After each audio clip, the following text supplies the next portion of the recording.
A very good morning, Friday, 4th of October 2019, and I must say it's quite a cold morning around here in Kampala, but well, business today is what you're watching. My name is Rana Kajumba, and we're going to start you off with a very interesting discussion this particular morning, and I must say there's a number of things that are happening, and we're going to get a whole lot more details in this particular case. Now, with me in studios is Maxwell Otim Onapa, who is the Director of Science, Research and Innovation at the Ministry of Science. You're very welcome.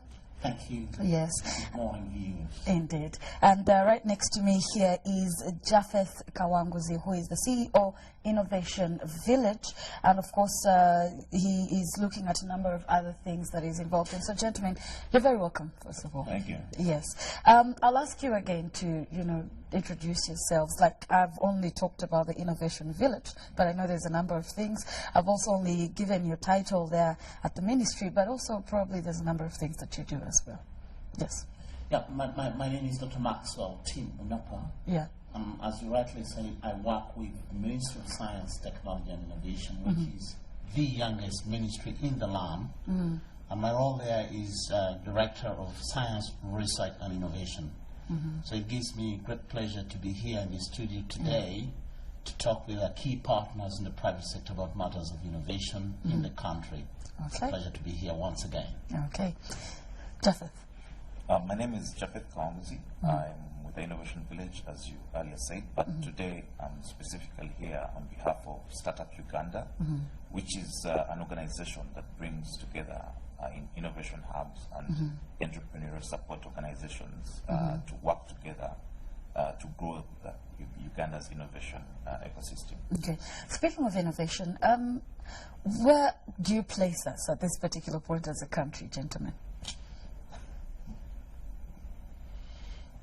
Good question. I don't know what kind of metrics we would use, but from empirical observation, you can say a lot of innovation is going on right now. It may not be the kind of innovation that's going on in resource-intensive jurisdictions, but innovations that are relevant to the country, particularly in the private sector, as well as in the research institutions and institutions of higher learning. There's a lot going on, and that's precisely why we're here as a ministry, to make sure that we get our hands on what's going on in terms of coordinating, and then so that we can have a good view of what exists in our ecosystem. So there's quite a lot going on. There's a lot going but on, put our hands in terms of the metrics, it's quite difficult at this point. But suffice it to say that there's quite a lot going on, as Japheth will explain later. Okay. So, why is this important? Why is innovation important for us? I think if you look at general statistics and trends globally, Uganda is known to be a very entrepreneurial country. Yeah. Of course, we have the youngest population in the world. In fact, I picked up a statistic, I think yesterday, across Africa, that Ugandan female inventors are the second, at inventing across Africa. So you find that this presents a very viable path for our young generation to tap into that entrepreneurialism, to tap into their aspiration to build things, to solve problems, to using technology, and it presents a very viable path for them and a life career for them. So the Innovation Week, and why we're celebrating that potential, is to bring it all together. A lot of activity has happened throughout the year, so this is one week where we all come together to understand who's out there, what are they doing, how do we help them, support them better, how do we connect them to the marketplace, how do we bring on board our critical stakeholder, who's the government, on the table to also explore new ways of supporting the young entrepreneurs and innovators. So what are some of the activities that are happening really in the week? So the week is around discovering.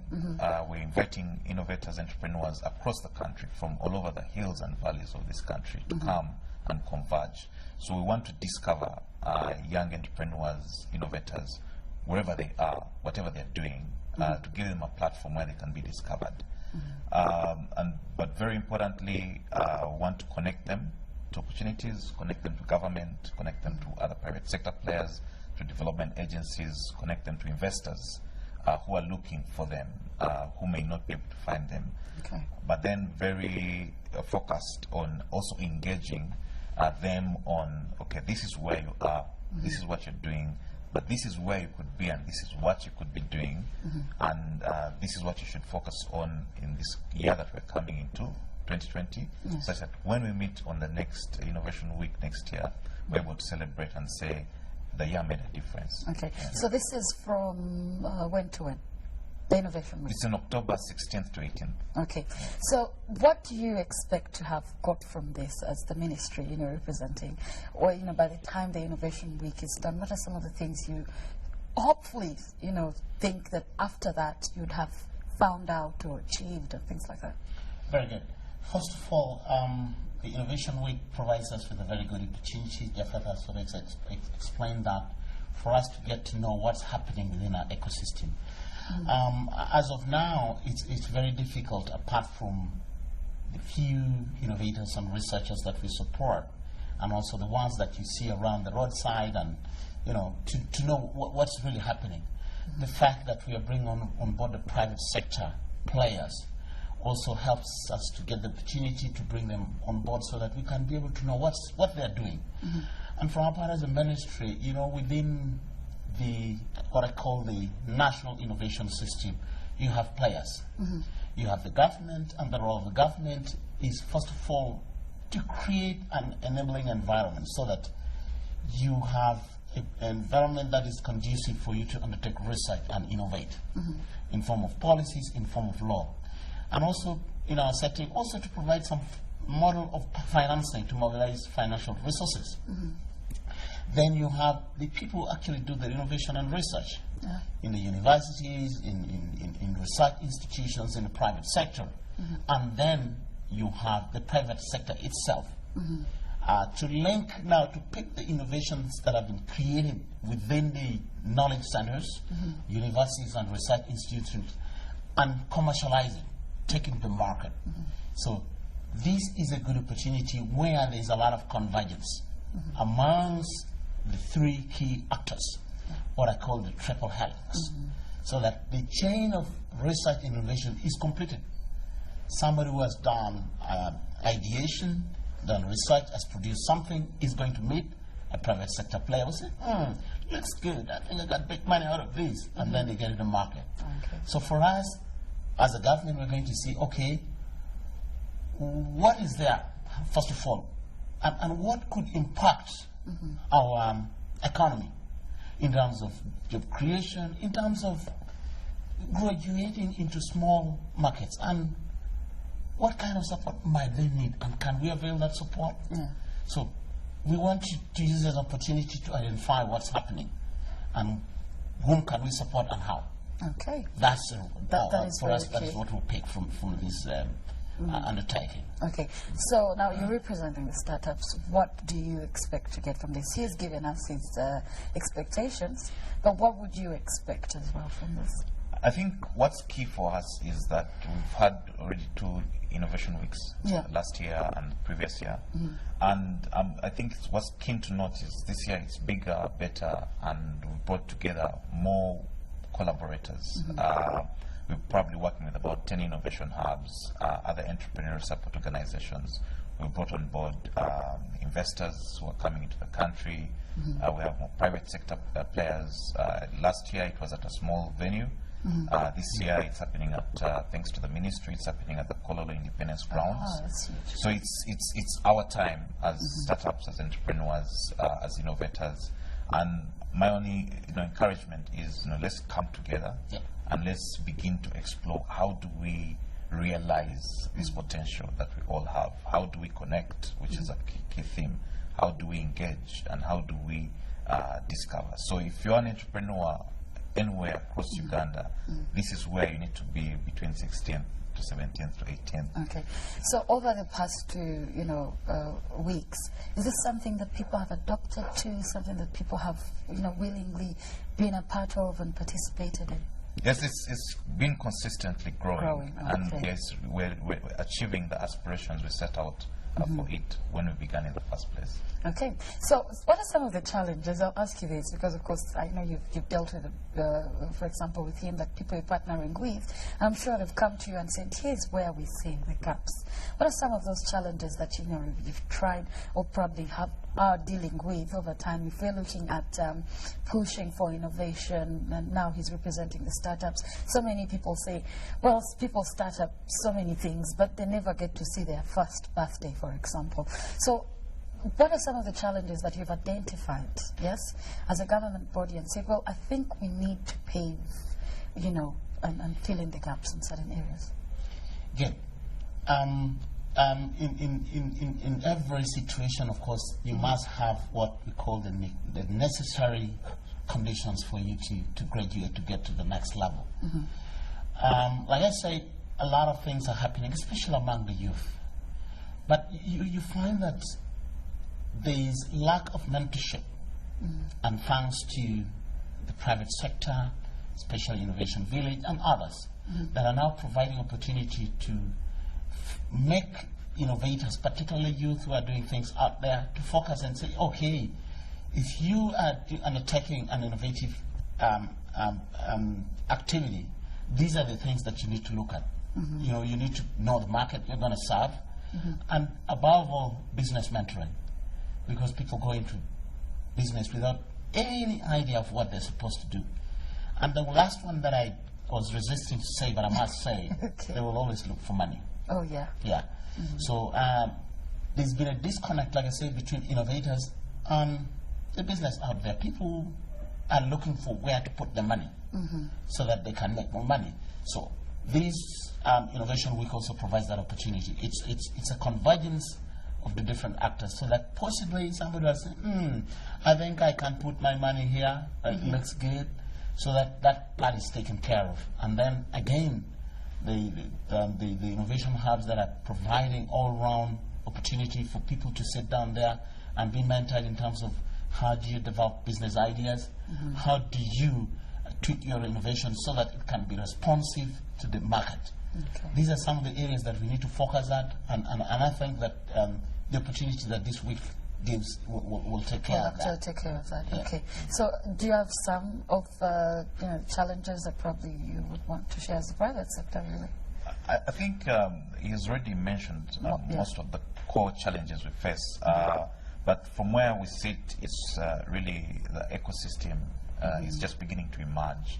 So, an emerging ecosystem, you needs much more effort, whether it's the market access for the innovations, whether it's the quality of the innovations, whether it's the capital that's required by the entrepreneurs, and also the business skills. Because most of the time, an entrepreneur comes up with an idea and he thinks, they're the next Bill Gates, just because they come up with an idea.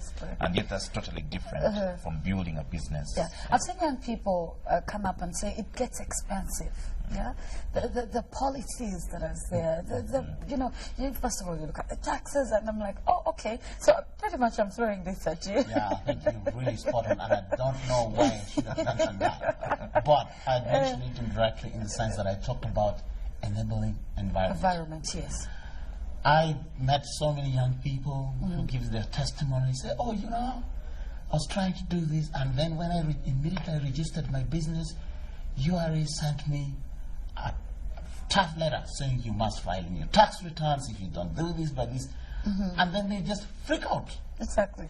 And possibly we think that is one of the factors that possibly is contributing to the high mortality rate that we see in startups that germinate from innovation. Yeah.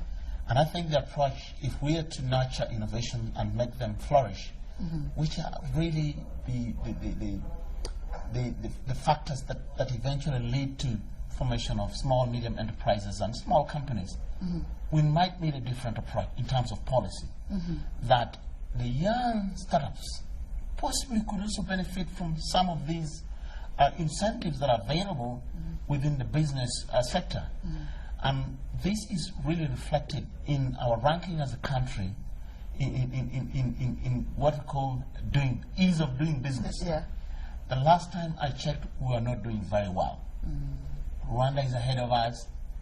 I think it ranks number 69 in the entire ranking. Kenya is ahead of us. We are not doing very well because of the various challenges that people who want to start a business get into, and including those innovators. So these are some of the key challenges. If we can give incentives to these people, give them, for example, tax break. You start up company, we give you a holiday. Once you get of age, then you must be able to, meet your obligations. I think these are some of the small low-hanging fruits that we could invest in order to bring more of these startups.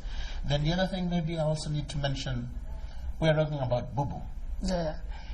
I think the market sometimes, especially business entrepreneurs, they still look at some of our local innovations not with very favorable disposition. Uganda, I think might not be up to the eye, and then they don't want to go in there and put their money because they think that the quality might not be that good. So in the process of doing incubation and also business and technology incubation, these are some of the things we should concentrate and look at standardization to such an extent that we actually encourage along our innovations chain, there should be standardization where you have involved Uganda Bureau of Standards so that whatever you churn out meets the expectation of the market. And to be honest, I think we're biased as well. We are demanding, for things that come from out of the country because our minds are tuned that better quality. So how best can we, as we're talking about standards, how best, seeing that you're in the innovation, field, how best do we bring the Ugandans on board? Because there is no way we are going to build ourselves locally if we're already set that, no, the better products are from out of the country. I think that's a really, really good question, but also the focus of where we're pushing the innovation industry. Because young people have, young innovators have popularly in the past known to build solutions for Silicon Valley, and yet we're right here in Uganda. So we are driving demand-driven innovation or challenge-driven innovation. So we speak to industry partners, we speak to government, we speak to development, we speak to businesses and say, give us the challenges you have as a business. And in under 10 days, our innovators are able to show you prototypes of what you can begin to adapt and pilot. So by making it more demand-driven, challenge-driven, you find that businesses on the other side have no option but to partner with the entrepreneurs that we have. Okay, so gentlemen, I want you to briefly, as we wind up with this discussion, talk about the innovation. Now, first of all, is it free for the people that are playing a role? Is it free? Yes. Okay. Some people have to. Some people need to know. So pretty much, if you're an entrepreneur, if you're having something to show for an innovator, why not try out this week? So final words, gentlemen.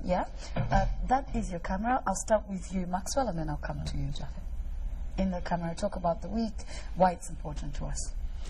The Innovation Week, particularly I'm talking from a government position, provides for us a very good opportunity to leverage the participation of all the key stakeholders along the research and innovation value chain, that we come together to see what is available and what we can identify that we can support and roll out into the market. So opportunity for looking what is available in the market, what is needed to take them in the market, and also to select, the innovations that we think will serve us best as a country, because there are many.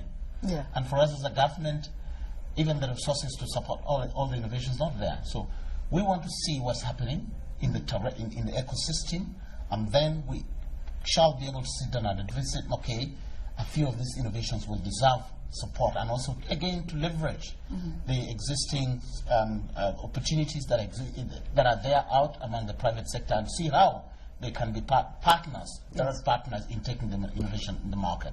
We will be very, very happy to partner with the private sector to roll these innovations out. Yes, Jaffe. I think for me it's really simple. We every generation has a revolution. Yeah. And we see that the revolution for this generation is innovation, is entrepreneurship. You're young, you're creative, you're ambitious.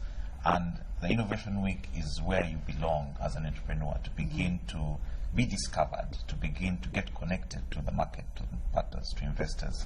So we look forward to seeing you October 16th to 18th at Kololo Independence Square. And that's not so far from now, so you know you can prepare yourself, look at your calendars, and get to. Thank you so much, gentlemen. Right next to me is Japheth.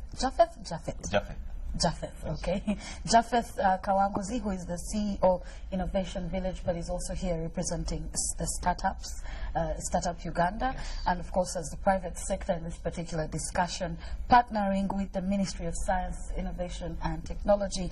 And at the extreme end there is Maxwell Otim Onapa, who is the Director, Science, Research and Innovation. So pretty much we have the right people here to tell us about the week, why you should be there for this particular week. And of course, it's also good, you know, for you back at home to go and see what our people have to offer. Yeah, you know, maybe you could change your mind on a couple of things. So thank you so much, gentlemen. I do appreciate it. If you're still watching Business Today, don't go away.